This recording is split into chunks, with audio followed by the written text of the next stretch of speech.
Bonjour à tous et bienvenue sur excelformation.fr, votre formateur Excel de référence. Dans ce tutoriel, nous allons voir comment contrôler les données saisies dans un tableau sans avoir à utiliser de macro VBA. En effet, lorsque la personne qui va être amenée à alimenter un document n'est pas forcément la personne qui est à l'origine de son élaboration, il est souvent nécessaire de vérifier que les informations saisies soient cohérentes avec ce qui est attendu. Donc pour cela, nous allons voir qu'il est possible de vérifier chacune des saisies au moment où celle-ci est opérée, en fonction de critères que nous allons paramétrer.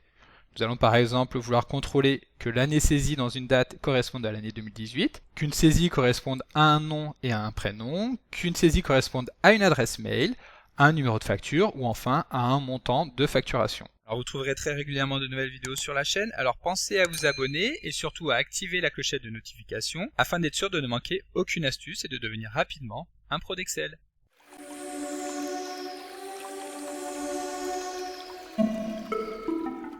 Comme d'habitude, le support de secours est disponible dans la description de la vidéo. Pour illustrer ce tutoriel, nous allons simplement construire une base de données de suivi de facturation. Dans cette base de données, nous retrouverons la date de la vente, le nom et le prénom du client, son adresse mail, le numéro de la facture et le montant hors taxe de la vente. Nous allons donc vouloir autoriser un opérateur à saisir ces différentes informations dans le tableau en respectant un certain nombre de contraintes que nous retrouvons juste ici au-dessus des en-têtes. Alors avant de pouvoir suivre ce tutoriel, il est nécessaire de maîtriser la validation des données de type personnalisé que nous avons déjà vu en détail dans un tutoriel précédent. Si vous ne l'avez pas encore vu, vous trouverez le lien directement dans la description de la vidéo et je vous conseille fortement d'aller voir cet article avant de suivre le tutoriel. Voilà, donc le premier contrôle que nous allons mettre en place est le plus simple et nous allons simplement vérifier que l'année saisie par l'utilisateur correspond à l'année 2018. Donc nous allons voir dans le détail comment procéder pour ce premier exemple et nous irons nettement plus vite pour les exemples suivants. Pour commencer, nous allons saisir l'ensemble des cellules sur lesquelles nous souhaitons insérer le contrôle. Ensuite, nous nous rendons dans le menu Données du ruban, puis nous allons cliquer sur Validation des données. Dans le menu Options, nous allons choisir de n'autoriser que les cellules qui répondent à un critère personnalisé. Et donc ce critère personnalisé va nous permettre de venir saisir une formule. Ici, la formule que nous allons saisir est très simple. Nous allons juste contrôler que l'année saisie par l'utilisateur correspond à 2018. Et donc pour cela, nous allons utiliser la formule année sur la cellule qui est actuellement active. Il s'agit donc de la cellule A10 que nous retrouvons ici dans la zone des noms. Et donc cette année, nous l'avons vu déjà plusieurs fois, doit correspondre à 2018. Lorsque cette année correspondra effectivement à 2018, Excel va accepter la saisie. En revanche, lorsque ce ne sera pas le cas, il affichera un message d'erreur et bloquera purement et simplement cette saisie. Donc afin que le message soit plus clair, nous pouvons lui donner un nom. Donc par exemple, nous allons l'appeler mauvaise année. Et nous allons mettre un petit message, l'année doit correspondre à 2018. Puis nous validons en appuyant sur OK. Donc maintenant, pour tester la saisie, nous allons par exemple taper une année qui correspond à l'année 2018, donc par exemple le 1er janvier 2018, puis valider. Pas de souci, Excel prend la saisie et passe à la ligne suivante. Maintenant, nous allons saisir la même date, mais cette fois-ci pour l'année 2019. Et donc lorsque nous appuyons sur Entrée, Excel nous affiche un message, l'année saisie n'est pas bonne et qu'elle doit correspondre à 2018. Nous allons pouvoir saisir maintenant des dates qui correspondent uniquement à l'année 2018. Voilà. Dans notre second contrôle, nous allons maintenant vouloir contrôler que la saisie corresponde à un nom et à un prénom. Donc pour identifier rapidement un nom et un prénom, nous allons procéder en deux temps. Donc dans un premier temps, nous allons voir si un caractère espace a été saisi, qui symbolise la frontière entre le nom et le prénom. Pour cela, nous allons utiliser la formule trouve. Pour comprendre, nous allons saisir la formule juste en dessous. Donc par exemple ici, la formule trouve permet d'identifier la position d'un caractère dans une chaîne de caractères. Donc ici, le caractère que nous allons vouloir retrouver est le caractère espace. Le texte recherché correspond à ce qui a été saisi dans la cellule B10. Et lorsque nous validons, Excel va ici nous indiquer une erreur car il n'y a rien de saisi. Si maintenant nous saisissons par exemple Jules César, cette fois-ci, Excel va nous dire que l'espace est situé en 6e position. On peut donc en déduire que pour identifier si oui ou non un caractère d'espacement a été saisi dans la chaîne de caractères, il va suffire de vérifier si ce montant-là est par exemple numérique. Pour cela, nous pouvons utiliser la formule enum. L'idée étant toujours de récupérer soit vrai, soit faux. Ici, nous récupérons vrai. En revanche, si nous supprimons l'espace, nous récupérons faux. Ensuite, le second contrôle que nous allons vouloir opérer consiste à savoir si le texte saisi dans cette cellule est de type nom propre. Qu'un nom propre est qu'un nom saisi en minuscule, sauf sur les premiers caractères de chacun des mots, qui cette fois-ci va être saisi en majuscule. Donc pour vérifier si la cellule B10 est saisie en tant que nom propre, nous allons utiliser deux formules. Tout d'abord la formule nom propre, qui comme son nom l'indique permet de transformer une chaîne de caractères en un nom propre, donc nom propre de B10. On constate ici qu'Excel a transformé le résultat comme il se doit. Et nous allons venir comparer ce résultat avec ce qui est réellement saisi dans la cellule B10. Donc pour cela nous faisons égal B10. Et ici Excel nous dit vrai. Alors pour comprendre pourquoi Excel nous dit que ce qui est saisi en cellule B10 dans lequel il n'y a aucune majuscule est égal à sa propre version mais en nom propre, je vous conseille d'aller voir l'article dédié à la formule exacte que nous allons utiliser maintenant, et dont vous trouverez le lien dans la description de la vidéo. Donc la formule exacte permet de comparer deux textes ou deux cellules en différenciant les caractères en fonction de leur casse. C'est-à-dire que ici, lorsque nous utilisons la formule égale, un caractère majuscule et un caractère minuscule sont considérés de la même manière, alors que la formule exacte va les différencier. Donc pour cela, nous n'allons pas utiliser le symbole d'égalité que nous avons ici, mais la formule exacte, que voici. Et donc si nous validons, cette fois-ci, Excel nous dit faux. Et donc pour finir avec cette formule, nous allons vouloir effectuer les deux tests en simultané.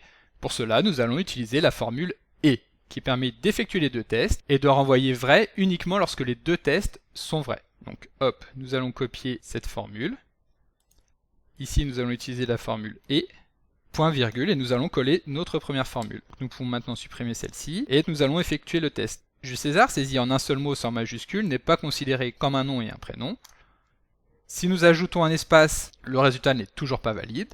En revanche, si maintenant nous insérons des majuscules à Jules et à César, le résultat est maintenant vrai. Donc, nous venons copier cette formule,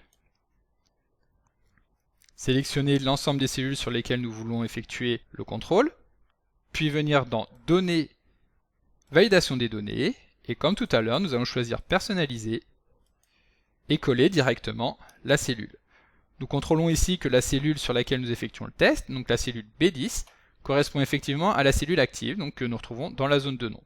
Lorsque cela est fait, nous appuyons sur le bouton OK et nous allons maintenant pouvoir effectuer des tests. Donc nous allons commencer par supprimer celle-ci, puis nous allons saisir un nom, par exemple Bill Gates. Ici, Excel nous refuse la saisie. Nous allons retenter mais avec un espace. Excel nous refuse encore la saisie. Et maintenant nous allons saisir correctement le nom. Donc Bill Gates avec des majuscules. Et cette fois-ci, Excel accepte la saisie. Alors maintenant, dans la colonne suivante, nous allons vouloir saisir une adresse mail. Donc ici, nous allons contrôler deux choses. Tout d'abord qu'il y a la présence d'un arrobase, et enfin que l'adresse termine par .fr. Donc nous allons toujours fonctionner de la même manière. Sélectionner les cellules, nous rendre dans Validation des données, autoriser, personnaliser, et donc nous allons maintenant saisir notre formule. Nous l'avons vu, nous allons effectuer deux tests. Donc nous allons commencer par utiliser la formule et, qui va permettre de combiner ces deux tests. Puis nous allons chercher la présence d'un arrobase. Donc nous allons utiliser la formule trouve, comme nous l'avons fait tout à l'heure, sur la cellule active qui est la cellule C10. Nous allons vérifier que la valeur retournée est de type numérique, donc en l'imbriquant dans la formule enum. Puis dans notre second test, nous allons maintenant vérifier que les trois derniers caractères de l'adresse saisie sont .f et r. Donc pour cela, nous allons utiliser la formule droite sur la cellule C10. Nous allons prendre les trois derniers caractères et nous allons vérifier que ceux-ci sont égaux à .fr. Ici, nous n'utilisons pas la formule exacte. Si l'utilisateur saisit en majuscule, cela n'aura pas d'impact sur l'adresse mail. Et donc, nous fermons la dernière parenthèse de la formule et. Puis nous validons. Et donc de cette manière, nous allons pouvoir effectuer un test. Donc par exemple, si nous saisissons l'adresse jules.césar.fr, cela ne passe pas.